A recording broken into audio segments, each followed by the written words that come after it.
इस वीडियो में आप जानेंगे कि कैसे एक बाप ने कुरान मजीद पर हलफ देकर अपनी बेटी के साथ जो है वो जुल्म किया और उसकी जो जायदाद है वो हथिया ली। जी, बात यह है कि एक शख्स जो है उसकी बेटी की शादी हो जाती है और शादी के बाद उसके बच्चे हो जाते हैं और उसके बाद उसकी बीवी जो है वो वफात पा जाती है। अब जो बीवी की जायदाद है यानी उस खतून की माँ की जायदाद है, जब उसका वरासती इंतकाल करवाना था तो उसमें से उस बहन को भी हिस्सा जाना था। तो जो भाई थे वो बाजिद थे कि हम किसी तरीके से बहन का हिस्सा जो है वो हड़प कर जाएं, और इस मामले में बाप ने भी अपने बेटों का साथ देने का इरादा किया। वो 3 बहनें थी, 2 बहनों ने अपना हिस्सा जो है वो दे दिया आसानी से। एक बहन जो है वो राजी नहीं हो रही थी, तो बाप ने बेटी को बुलाया, मोहब्बत से समझाया, लेकिन बेटी ने नहीं कहा, नहीं अबू जी, मैं वालिदा की तरफ से आने वाला जो जायदाद में मेरा हिस्सा है मैं वो लूंगी।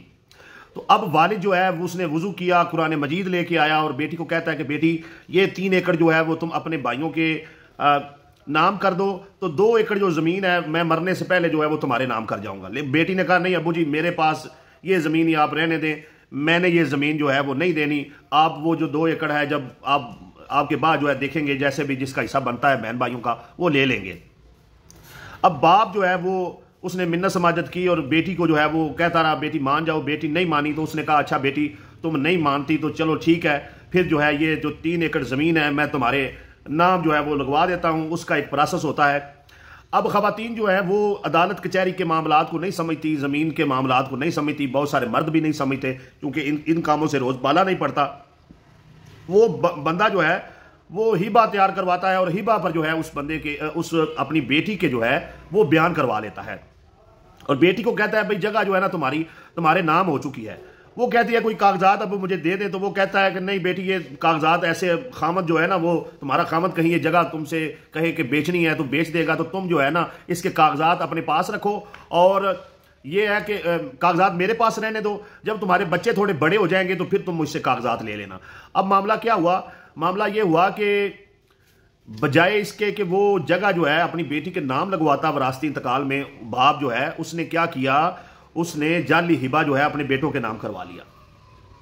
अब 5-7 साल गुजरे या 9 साल तकरीबन जो है गुजरे, उसके बाद उनको कोई ज़रूरत पड़ी, बच्चों की तलीम, अखराजात है, महंगाई है, उन्होंने सोचा भी चलो इस जगह को सेल करते हैं या अपने कागजात वगैरह निकलवाते हैं। तो वो जब कंप्यूटराइज जो है वो अराजी रिकॉर्ड सेंटर पे गए हैं तो उन्हें पता चला है कि आप तो ये जो रकबा है फलां सन में जो है आपने भाइयों को हिबा कर दिया हुआ है। अब देखें वो बहन जो है उसने वफाकी मौसम में दरख्वास्त दी, बहन के साथ मार कुटाई, लड़ाई झगड़े, फसाद, मामलात बहुत ख़राब जा रहे हैं। अब मामलात अदालत की तरफ चले गए हैं। मेरी दुआ है कि उस बहन को जो है वो हिस्सा अपना मिल जाए। लेकिन आप ये देखें कि सारे मामलात में बाप ने कैसा जुल्म किया।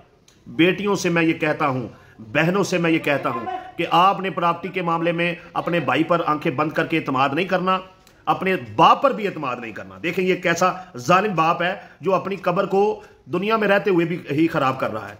अल्लाह ने तो अदल का हुक्म दिया है, अल्लाह ने तो बेटी का हिस्सा बता दिया है और ये अभी तुम्हारी तरफ से आ भी नहीं रहा, उसकी माँ की तरफ से उसे हिस्सा आया है और तुम ये जो है जुल्म कर रहे हो। तो ऐसे जालिम बाप भी दुनिया में मौजूद हैं। तो आपको चाहिए कि आप इन बातों को समझें, इन पर अमल करें, इनको आगे शेयर करें ताकि दूसरे लोगों का भला हो। ज़्यादा से ज़्यादा आप इस वीडियो को डाउनलोड करके भी जो है आगे शेयर ग्रुपों में करें ताकि लोगों को पता चले कि आज के दौर में बाप क्या कर रहे हैं बेटियों के साथ, किस तरीके से उनका जो माल है वो कुरान पे हलफ दे के हड़प कर रहे हैं। देखें बात ये है, एक बात इसके साथ जोड़ दूं फिर बात को ख़त्म करता हूं।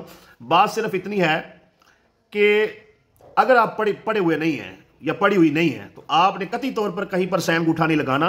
हो सकता है कि वो सारी अपनी जायदाद आपके नाम करवाने जा रहे हो, कुछ जाली इस्लाम तैयार कर रहे हो, फिर आप साल हर साल अदालतों में चक्कर काटते रहेंगे या काटती रहेंगी। ठीक है जी। तो ये वीडियो ज़्यादा जो है माओ बहनों बेटियों के लिए एक सबक था। अगर आपके साथ भी प्रॉपर्टी में कोई जुल्म हुआ है, कोई फ्रॉड हुआ है तो आप भी अपनी स्टोरी बताइए। मैं बगैर आपका नाम लिए, एड्रेस बताए, मुकम्मल स्टोरी आवाम के साथ शेयर करूंगा ताकि उनका जो है कोई फ़ायदा हो सके और वो फ्रॉड से बच सकें।